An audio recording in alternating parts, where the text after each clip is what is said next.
اگر آپ یہ ویڈیو دیکھ رہے ہیں تو آپ ان 3% لوگوں میں سے ہیں جو یہ بات جانتے ہیں کہ آنے والا وقت بہت مختلف ہوگا ٹیکنالوجیکل ایڈوانسمنٹ کے لحاظ سے۔ یہ نیا چیٹ باٹ بہت ہی ریئل ہے اور فرق کا پتہ ہی نہیں چلتا۔ خود سے چلنے والی گاڑیاں اب صرف ایک خواب نہیں رہیں، آپ اپنے ڈی این اے کو اینالائز کر سکتے ہیں اور پہلی دفعہ ڈرونز اڑا سکتے ہیں۔ اور آپ سوچ رہے ہیں کہ میں ایک اسمارٹ اسپیکر خرید لوں جس سے میری زندگی اور آسان ہو جائے۔ آج کے دور میں machine learning, 3D printing, virtual reality, augmented reality اور اسمارٹ آبجیکٹس ہماری زندگی میں بس چکے ہیں۔ جیسا کہ پہلے کمپیوٹرز، موبائلز اور الیکٹرسٹی تھی، آپ کو اس نئے ماحول کے تبدیلی کے ساتھ ساتھ اسے اڈاپٹ کرنا ہوگا۔ آپ سوچتے ہیں زندگی بڑی اچھی چل رہی ہے، جو ڈگری جو میں ابھی کر رہا ہوں اس کا فیوچر اسکوپ بہت اچھا ہے، اس میں کافی جابس ہیں، لیکن آپ کو یہ دوبارہ سوچنا ہوگا۔ اسی کے ساتھ آپ دیکھتے ہیں انٹرنیٹ پر ایک آرٹیکل جس میں فیوچر جابس کے بارے میں بتایا جا رہا ہے۔ 2017 میں مکنزی نے ایک رپورٹ شائع کی تھی جس کے مطابق 2020 تک 45% لوگ آٹومیٹڈ مشینز سے ریپلیس ہو جائیں گے۔ ورلڈ اکنامک فورم نے رپورٹ شائع کی کہ 33% لوگ 2020 تک جاب سے فارغ ہو جائیں گے۔ پر انہیں یہ کیسے پتہ چلا؟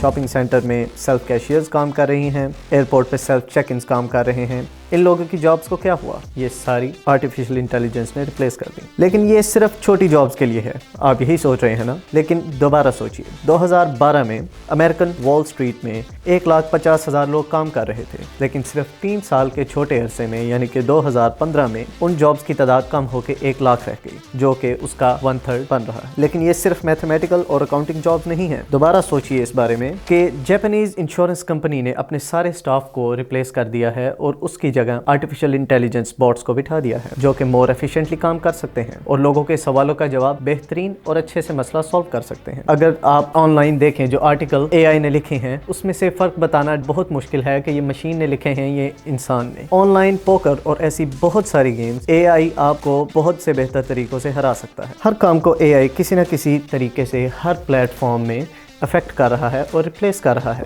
مسئلہ یہ ہے کہ مشینز رکتے نہیں۔ جس ٹائم آپ گھر میں بیٹھے ٹی وی دیکھ رہے ہیں، نیٹ فلکس دیکھ رہے ہیں، اسی ٹائم مشینز کام کر رہی ہیں، کیونکہ مشینز تھکتی نہیں اور وہ کام کرتی رہتی ہیں۔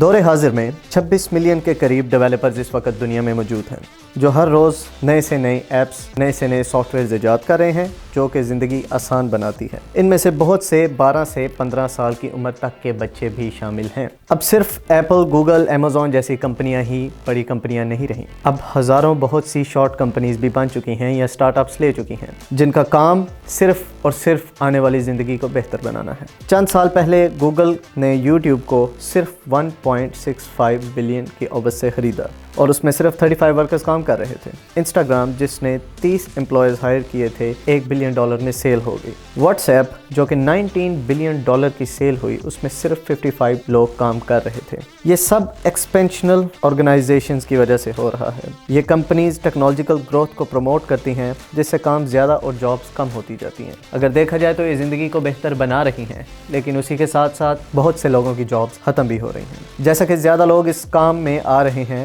تو یہ گروتھ اور جلدی سے بڑھ رہی ہے، اور جب ایسا ہوتا ہے تو نوکریاں کم ہوتی ہیں اور لوگوں سے زیادہ اسکل سیٹ کی ریکوائرمنٹ کی جاتی ہے۔ ہمارے لیے بہتر ہے کہ ہم فنڈامنٹلز کو سمجھیں اور ان کی مین ریکوائرمنٹ کو پڑھیں، جس میں آپ نئے سے نئے آئیڈیاز بنا کر مشین سے کام لے سکتے ہیں۔ اگر آپ نہیں چلے وقت کے ساتھ تو وقت آپ کی ضرورت ختم کر دے گا اور آپ کو ریپلیس کر کے کوئی بہتر اسکل سیٹ والا انسان لے آئے گا۔ اس سب کو بدلا جا سکتا ہے، اس وقت یہ بہت آسان ہے۔ اپنے مائنڈ سیٹ کو بدلنے کے لیے نئے طریقے سوچے جا سکتے ہیں۔ آپ اپنے آپ کو سکھا سکتے ہیں، اپنے آپ کو ریلیونٹ بنا سکتے ہیں اور آپ اس ساری ٹیکنالوجیکل لنگو کو سیکھ سکتے ہیں۔ آپ ٹیک، اے پی آئی، کوڈ، ڈیٹا میں بات کر سکتے ہیں۔ ہر کام جو کہ ٹیک سے ریلیٹڈ ہے، اگر آپ کی کمپنی ہے تو آپ لوگوں کو سکھا سکتے ہیں۔ نئے اسکل سیکھیں اور لوگوں تک اپنی بات پہنچائیں۔ اسی طریقے کے ساتھ آپ ایک بہترین فیوچر بنا سکتے ہیں۔